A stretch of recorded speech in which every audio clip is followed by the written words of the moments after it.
নমস্কার, জয় শ্রীকৃষ্ণ, জয় কালী। আমি জ্যোতিষ সাধক পরিমল।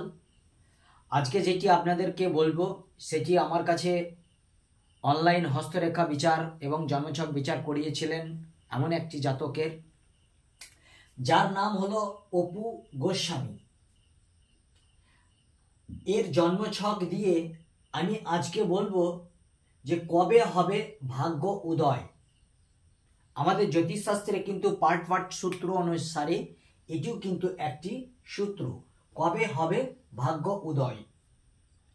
দশা, অন্তর্দশা, প্রত্যন্তর্দশা, সূক্ষ্মদশা এবং প্রাণদশা আমরা জানতে পারবো যে কোন গ্রহ কোথায় গোচর করছে এবং তার ভূত ভবিষ্যৎ কেমন হতে পারে। আসুন এমনই একটি জন্মছক আমি বলি। অপু গোস্বামী, যার ডেট অফ বার্থ হলো 20-10-2001, জন্ম সময় হলো 7টা 55 সকালে, মোগলা, হুগলি ডিস্ট্রিক্টে। এর জন্মছকে দেখুন রাশি এবং লগ্নপতি, রাশি এবং লগ্ন এক, লগ্ন বৃশ্চিক, রাশিও বৃশ্চিক, লগ্নে চন্দ্র বসে আছে, আদরের পাত্র। লগ্নে যদি চন্দ্র বসে থাকে আদরের পাত্র। আর চন্দ্র হলো চতুর্থভাবে কারক এবং দিকবলী, আর সপ্তমে অতি বিশিষ্ট কারক। আসুন আজকে বলি, আমাদের এই লগ্ন থেকে আমরা 9টা ঘর গুনব, কারণ নবম ভাব হলো ভাগ্য ভাব। তাহলে নবম ভাব আমাদেরকে আসতে হবে। নবম ভাবে কত আছে, কত নাম্বার আছে না, নবম ভাবে আছে 4 ইজ ইকুয়াল টু চন্দ্র।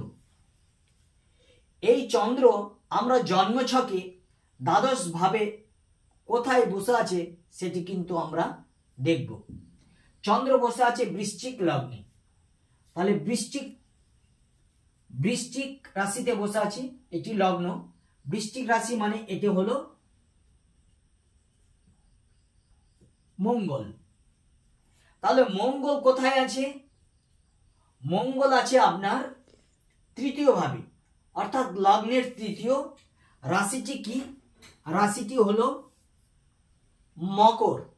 মকর রাশি। তাহলে এটি কোন রাশিতে বসে আছে? চর স্থির দ্বিস্বভাব, চর রাশিতে বসে আছে। তাহলে মঙ্গল বসে আছে, মঙ্গল আমরা ধরলাম চর রাশিতে বসে আছে।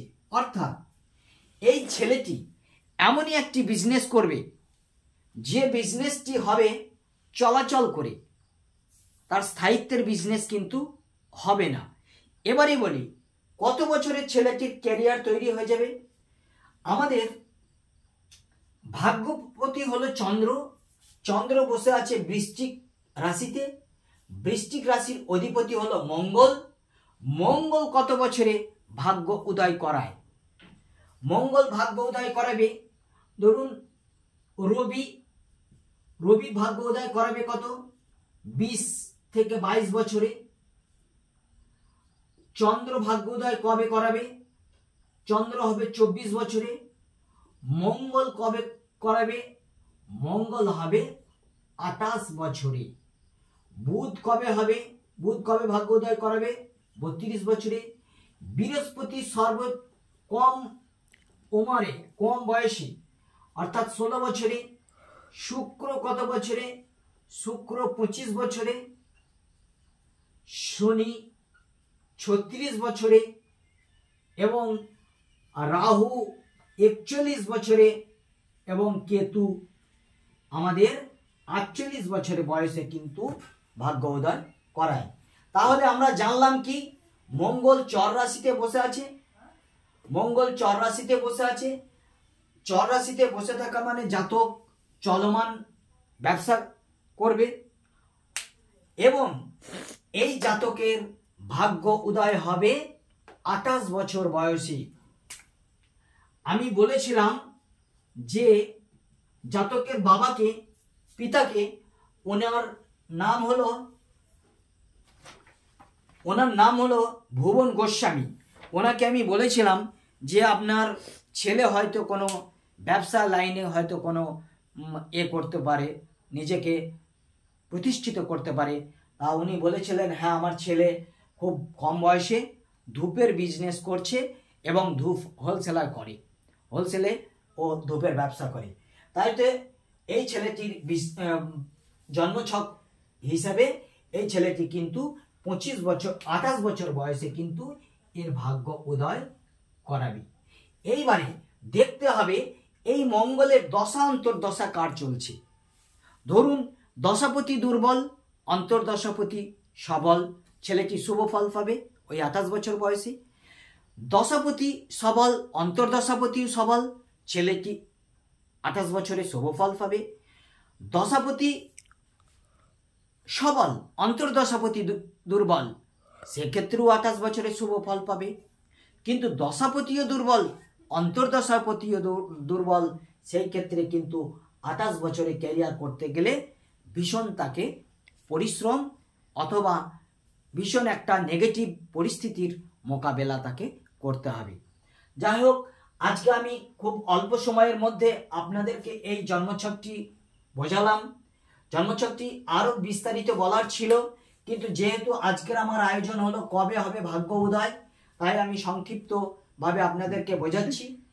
এই ছেলেটির জাতকের 28 বছরেই তার ভাগ্য উদয় হবে।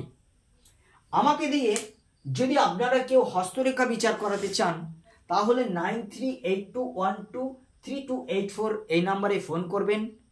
নিজের হাতের ছবি তুলে অথবা জন্ম ডেট অফ বার্থ এগুলো তুলে আমাকে হোয়াটসঅ্যাপ করবেন এই নাম্বারে, আমার সঙ্গে যোগাযোগ করবেন।